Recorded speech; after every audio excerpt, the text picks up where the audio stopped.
What's up, Coder Byte? Welcome back to another Data Structures and Algorithms video. I'm Elizabeth, and do we think I'm getting more tan with each video that comes out of Mexico? I don't know. Leave it in the comments below.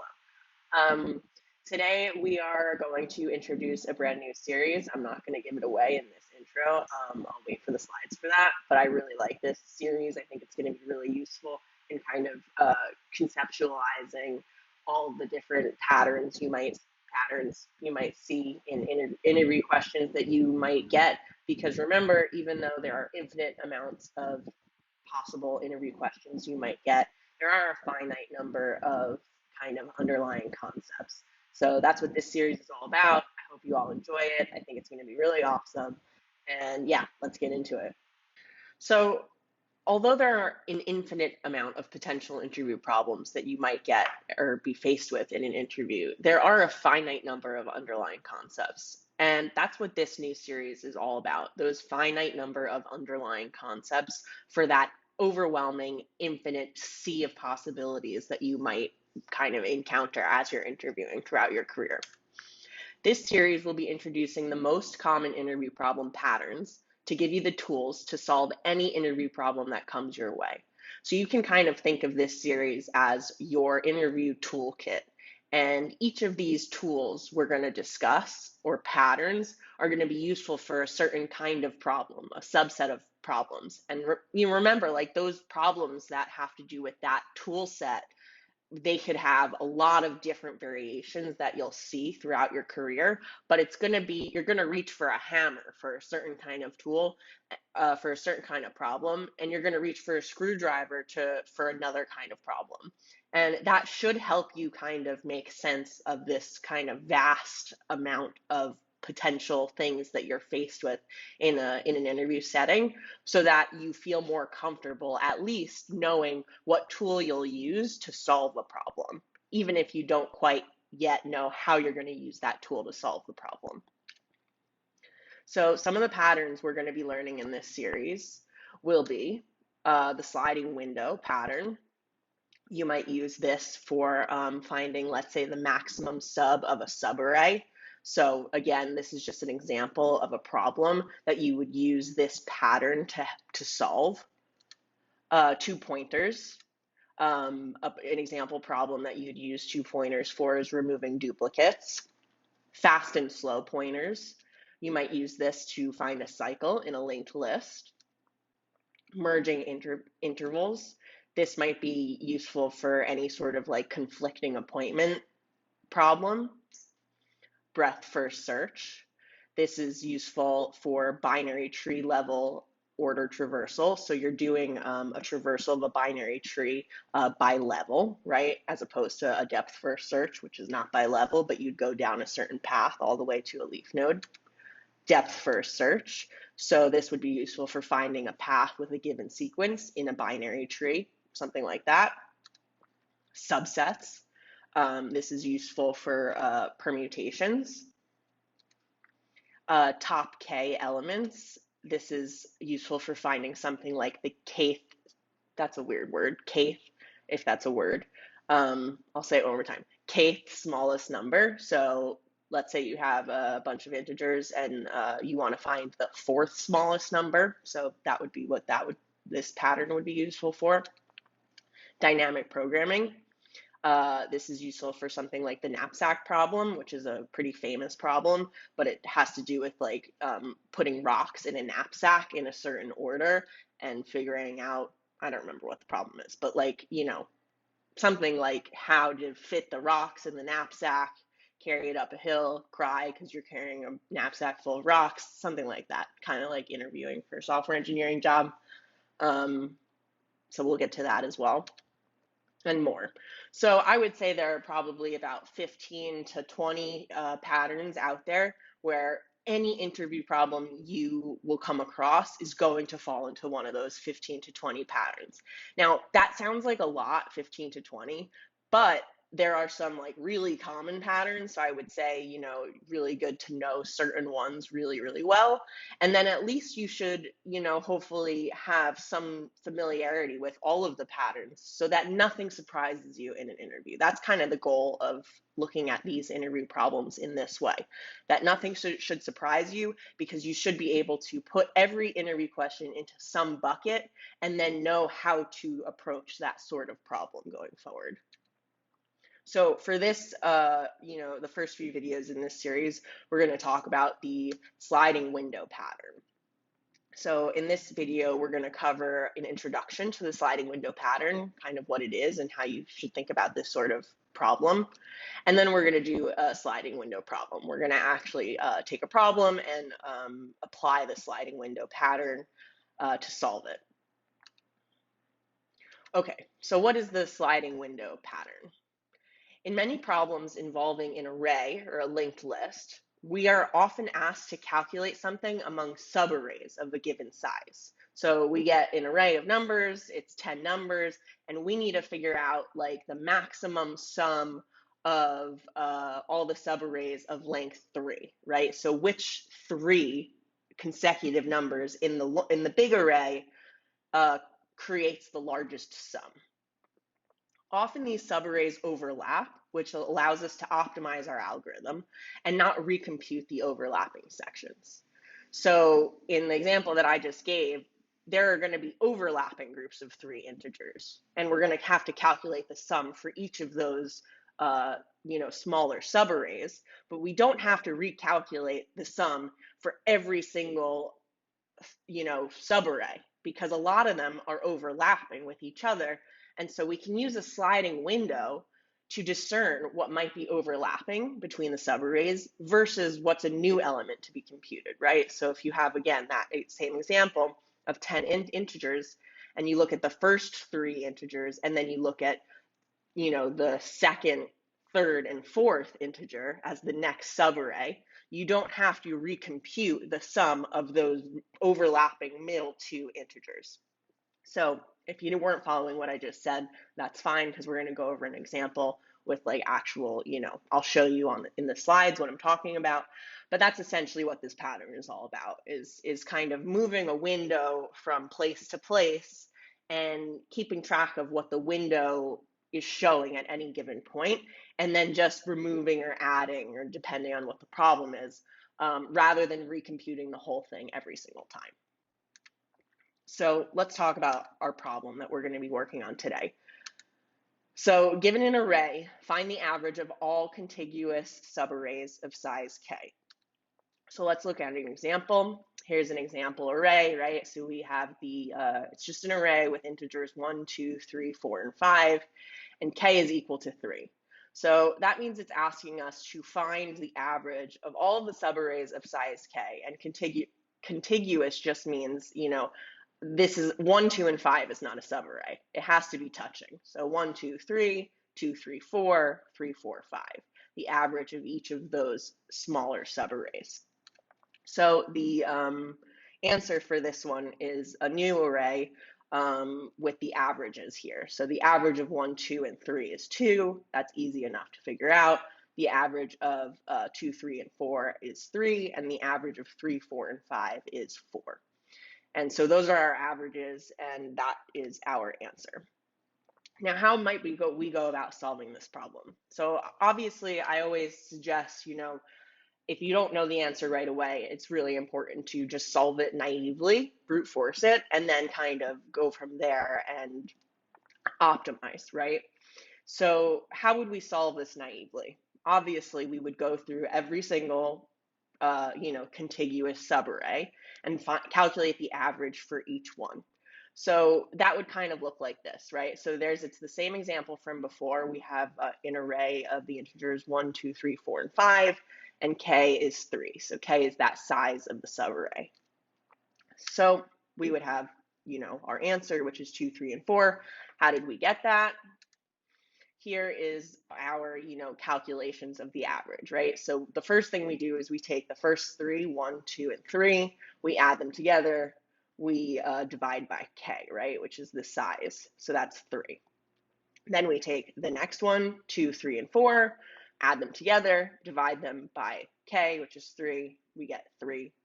And then we would finally take the last one, which is 3, 4, and 5, add them together, and then divide by 3, and we get 4. So that would be our naive approach, right? So what's the, if we were to take this approach, what's the time complexity of this? So for this one, I think the time complexity is going to be a big O of n times k, because for every single element in the original array, we are going to have to loop through k elements, right, for the subarray each time, right? So for 1, we're going to loop over 1, 2, 3. For 2, we're going to loop over 2, 3, 4. And then for 3, we're going to loop over 3, 4, 5. So that's how we get that n times k. So that's not good, right? That's pretty large. And so I believe we can do better. And that's going to be kind of all about this, what the sliding window pattern is all about. How can we somehow see the work that we're doing multiple times and not do that work multiple times? So let's take a look at how we are calculating, again, each of these naively. So you can see here that when we do a sum of the first 3 elements and then a sum of the second, third, and fourth element, we have some overlaps, right? We are calculating here 2 plus 3, and 2 plus 3, we're calculating it again. And there's no need for that, because if we can save that somehow, and here we just add 1, and then here we subtract 1 and add 4, right? And then we can do the same thing for the next, right? We can just slide that window over, and we see we have another step that's being repeated. 3 plus 4 we're doing twice, right? So here's 3 plus 4 the first time we do it, and here's 3 plus 4 the second time we do it. So again, sliding the window, rather than doing this over and over again, we can just, in this step, add 2, and then in this step, subtract 2 to like move the window, and add 5. That would be the next portion of our iteration. And so that's the gist of the sliding window pattern, essentially. It's just moving a window, and the window represents the work that you don't want to duplicate. And then the edges of the window, as you move it, are either the, moving it from whatever iteration you are at to whatever the next iteration requires. And that's how you, slide the window over, rather than just redoing the same work over and over again. So hopefully this will become clearer in code, but let's code this up. Okay, so as per usual, I am in Visual Studio Code. JavaScript is back, baby. So let's get started. And I think what I want to do first is kind of code out that naive solution first, just to illustrate how you might do that. And then we can build from there and optimize from there. So I'm going to start with just a function, and I'm going to probably call this average subarrays naive, because we know this is going to be our naive one, right? And this is going to take an array and a size, right? That's the size of our subarrays. So let's call that k. And then before we get too ahead of ourselves, I'm going to put our test cases down here. So this is going to be a console log average subarrays naive. And then here's our array of 1, 2, 3, 4, and 5. And then we have our, that did what I wanted it to. And then we have k, which is going to be 3, right? Okay. And then let's get one more test case in here. So let's say console.log average subarrays naive. And then I have one that I calculated earlier, so I'm just going to copy and paste that, which is a little bit larger than the first one with some negatives and cool stuff. So let's get rid of that, copy and paste that. So we have a little bit of a longer array and then a little bit larger k. So I'm going to say k is equal to 5. And you guys can calculate what what the answer should be for this, but I have it out here. These are the answers that we're kind of expecting. So here, I'm going to put that here. So this is our answer we're expecting for this one. And then for this one, nope, this is what we're expecting for that one. So here are our test cases just to keep that at the forefront. Okay, so let's go back to our function. So here we have our function average subarrays naive, and the first thing we want to do is probably initialize what we're going to be returning, which is going to be a new array, right? So let's say our averages, because that's what this is. It's an array of averages, and then down here we can return averages.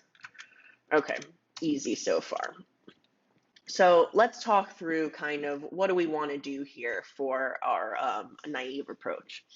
So for our naive approach, we want to loop through every element in the array, and then we want to loop through every element after whatever element we're at for for k iterations of that of the sub loop.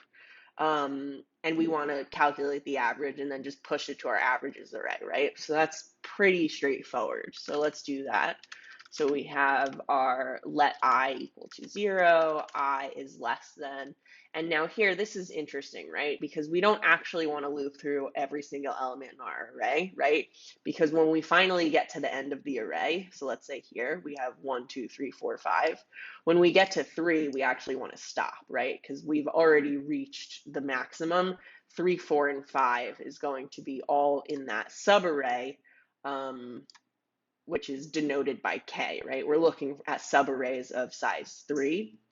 So once we are at a place where we only have 3 elements left, we want to stop the iteration of that outer loop. So what is that going to look like here? So I think we can do r.length, right? So that would get us to too far, right? Because it's the length is going to be one more of the indexes of the array. But we'll deal with that in a second. So I think we just want to subtract k from that. And I think if we, let's see, so here we have the length will be 5, and then we want to subtract k from that, which is 3. That will get us to 2. So that's 0, 1, 2. So we want to include that 3. That should be the last element that we are looping over for our outer loop. So I think we can just do it less than or equals to, and that should take us all the way to the end of what we want. And then we can just iterate. Okay, so at this point now, we're looping over our array, and we want to somehow keep track of the sum, and then we're going to divide to get the average, right?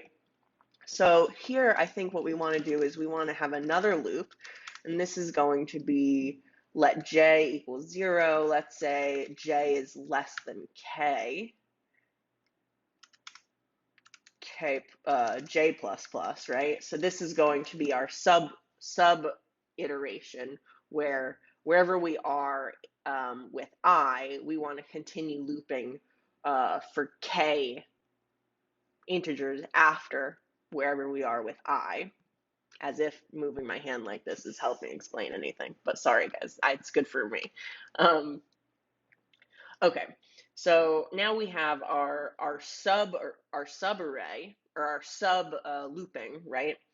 And what we essentially want to do is we want to take whatever is at, we want to like accumulate a sum here, right?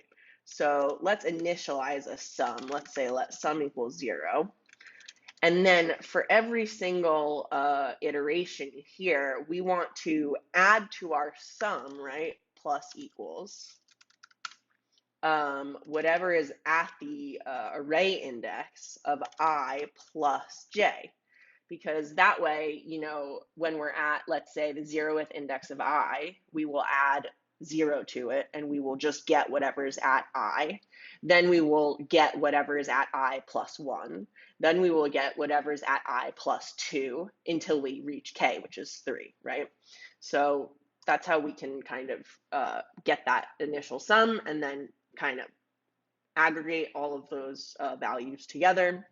And then we have our sum at the end of this sub loop, right? So here is where we want to push our average. So here we can say averages dot push, and then I think we can just do sum over k, and that will be our averages, right? Okay, so let's see if we get what we think we're going to get here. So here are our examples.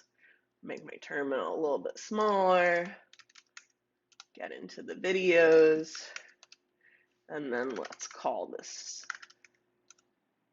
Okay, so we do get what we expected, right? So we have 2, 3, and 4, and then we have 2.2, 2.8, 2.4, blah, blah, blah. Okay, so that was easy, right? I think that was pretty straightforward in terms of like, we're just kind of looking at the subarrays and getting the sums and, etc. So let's try and actually implement our sliding window, situation.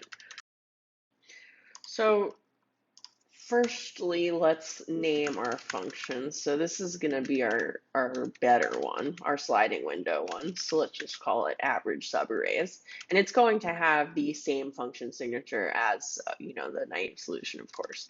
So we're going to take an array and a k and call it a day. Sorry, I couldn't help myself. And then let's just change these to not have that underscore naive. So we call our new function instead of the other one. And yeah, let's get started. So, okay, we definitely want to do the same thing as before, right? We want to define an averages, a new array called averages, and then return it, right? So let's do that, averages. And then let's talk through kind of like the approach here, what we're trying to do. So we are essentially trying to, instead of looping over things in that nested way, so looping over the elements and then looping over the other elements, the k elements after whatever element we're already iterating over, we just want to loop over the elements once, right? And as we loop over the elements, we want to, okay, so let's take our example here, right? So we have 1, 2, 3, 4, and 5. So if we're looping over our elements, we're at 1, right? So the first thing we want to do is we want to add this to our window, right, that we are tracking. So this is going to be our new sum, which is going to be 1. And then we want to iterate again, right, because we haven't reached a subarray of size 3 yet. So we don't move our window yet. Our window is still beginning at 0, but we do want to iterate further. So we leave our window start here at 0, and we iterate, we go further, we get 2. And we say, okay, so now we have a new sum, right? 1 plus 2 is now 3. Are we at our size yet of k? No, we're not. So leave our window start at 0, right? And move one more in our iteration. So we get to 3 and we add 3 to our already, we already have our sum, which is 3. So now we have 6, right? Okay, so we have a window, right? And this is of size k. So now that we've gotten to size k, what we can do is we want to do a few things. We want to, number one, calculate our average, which is going to just be 6 divided by 3, which is going to be 2, push it to our averages array. And then we want to move our window, right? So now our window start is 0 and our window end is over here, right? With our iteration. So that's going to be 0, 1, 2. So our window start is 0, window end is 2. We want to move our window start to be 1 up, right? And that's how we can kind of keep that calculation of 2 and 3 in our sum with our next iteration where we'll add 4. And we want to subtract 1, right? Because we're done with it. We don't want it in our window anymore. So those are kind of the things that we'll want to do in our iteration. So let's get started here. I think we'll definitely want some iteration, right? And that iteration is going to represent the end of our window. So we can say for let window end, right, equals 0. And then while the window end is less than the array length, because the window end is going to, unlike our naive solution, where we were relying on that in the nested for loop to get all the way to the end of the subarray. There is no subarray or there's a subarray, but there is no nested for loop. We're just moving that window until we get to the end of the array. So we can just say the window end is less than the array length, and then we can say, the window end plus plus. Okay, so that's going to represent kind of as we move forward, right? And then what else did we say we kind of needed here? We need some window start, right? We need to know where are we starting from? Okay, this window end is going to loop through the entire array, but where is the beginning, right? So I think we can define that outside of the loop, because you'll see when did we move that window start? Only when we got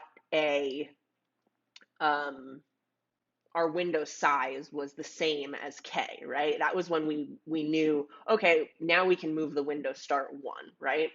So we'll do that from within this loop, but initially it's just going to be 0. So we can put that right there. So that's going to be our window start. And then the other thing that we were keeping track of is, like, what is the window? It's our sum, right? So this is going to be the window sum at any given point. And we are going to be adding and removing things from the window sum, or adding and subtracting, rather, from the window sum as we move our window. So we can define that also outside the function.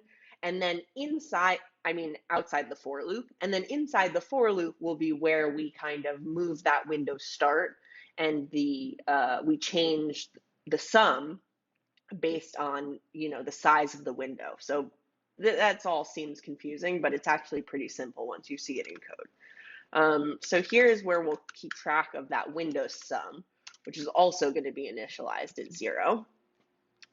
And then essentially what we want to do is, as we loop over, the elements of our array, we want to start to add them to our sum. So we're going to do window sum plus equals our array at whatever the window end is, right? So let's talk about, what's going to happen right off the bat.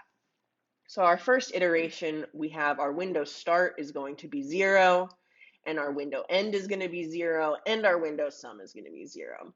So the first thing that's going to happen is we are going to add 1 to our window sum. And then we don't want to do anything, right? Because that's not of size 3, so we're not ready yet. So we're going to iterate again. So, okay, so window end is now going to be 1. Window start is still 0, right? So we've just gone from this is our window to now this is our window, right? And so we're going to add 2 to our sum. So we're going to have 3. And again, nothing to do yet, right? So leave it.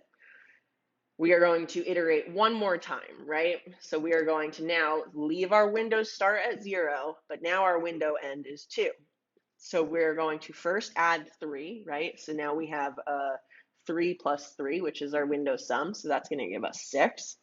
And now we finally reached a window size of K, right? And we know that because our window end is now equal to K. It's going to be equal to or greater than K, right? That means that we've gotten our window size. So at that point, we want to start to do all those other things. So we know now that if window end is greater than or equal to K, we want to do some stuff, right? Until then, we just want to iterate and kind of slurp, right? So that's what that line is for. Okay, so what do we want to do once we have our window of size K? So at this point, we want to add the average. Add the average. Maybe I could still add the average of the current window to averages array, right? So that's one of the things we want to do, right? We want to move the window start 1 spot, right? That's going to move it so that with the next iteration of window end, the window start is also moving with it, right? And then because we've moved the window start, we want to subtract that beginning element, or we know it's going to be an integer because we're subtracting.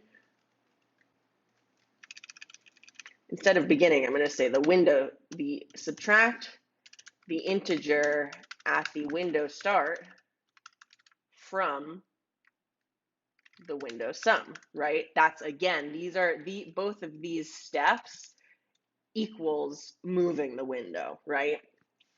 Okay, so let's do that because that's pretty easy, right? So first we want to push to our averages array, right? So averages dot push, and we want to say the window sum over k. So that will be our average, right? So okay, so we've pushed our average. Now we want to, before we move the window start, we actually want to subtract that integer because while we still know which one we want to remove, that's when we'll, actually take out the integer. So let's do that down here. So that's going to be window sum minus equals the array at window start, right? Nope. Okay, so that is where we kind of subtract that one value because we don't need it anymore. And now that we've already done that, we can move the window start one spot. So now we can say the window start is now plus plus. And that should be it, I think, yeah. So here's where we return our averages. I think, it's almost like what we did above, but backwards and upside down. That doesn't make any sense. But if you understood, that's awesome. But essentially, we don't have to worry about Windows Start ever kind of encroaching where it shouldn't, because now our outer loop is doing that window end. So it will always be kind of behind window end because of how we're iterating. And yeah, let's see if this works. And I highly suggest that you walk through this yourself, and kind of visualize what's happening if you didn't quite follow what I just, coded out. But yeah, let's see. And we did not get it. So why is that? Okay, so I believe the reason we didn't get it was because we want to make sure that if if the window end is greater than or equal to k minus 1, because k is a size, right? And window end is an index. So, we could either do greater than k, would that work? Or we can do greater than or equal to k minus 1. So let's see if that works. Now, let me save that. And there we get what we want. Okay, so again, highly suggest you all walk through this kind of visually because I think it's really important to kind of watch that window move. But it's really cool. We were able to take something that was a big O of n times k and is now just a big O of n because all we're doing is looping over that array one time and kind of keeping track of the sum as we iterate each iteration only, the length of the array times. So super cool. It's a fun one to kind of walk through visually. And yeah. Hope you guys enjoyed this first episode of this new pattern series that we're doing here at CoderBite. I think this is going to be really awesome and very useful for your interviews coming up. These are really practical tools, and it's something that really helped me kind of understand all of the problems that I ever might encounter versus just, knowing one problem and then never seeing it again and it doesn't really matter. So yeah, have a great week, everybody, and keep practicing.